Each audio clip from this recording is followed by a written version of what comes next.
A lot of people think that Jean Marais appeared on the cover of This Charming Man for very serious reasons, but it didn't really happen that way. It was just a very spur-of-the-moment thing.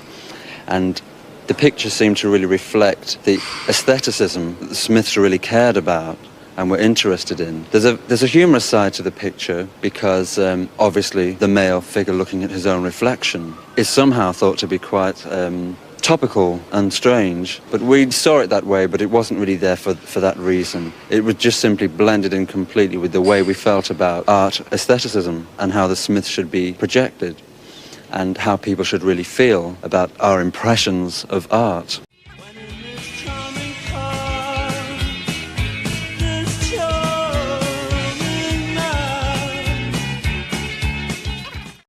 When punk began in Manchester, undeniably it was a very exciting time. It was a very interesting time because suddenly there seemed to be so many people around who were interesting. They wrote, they were poets, they had their own stores, they sold clothes, they looked fascinating.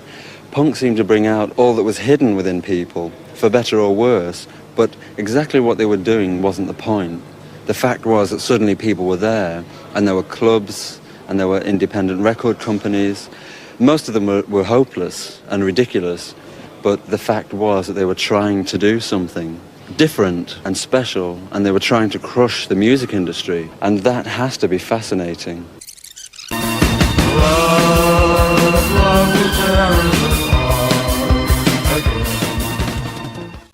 Obviously, people get very affectionate about groups that are no longer with us, and it seemed like the death of Joy Division seemed to throw so many lights on them as a group that were never there when they existed. So I'm personally quite sceptical. It's like the way we feel about film stars that are dead. Suddenly they're wonderful, and it's such a shame.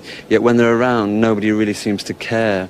So the truth is the same with groups. So many people mourn the Beatles, so many people mourn the Doors, and I mean, who really cared about the Doors when they actually existed? I don't think they even had hit singles.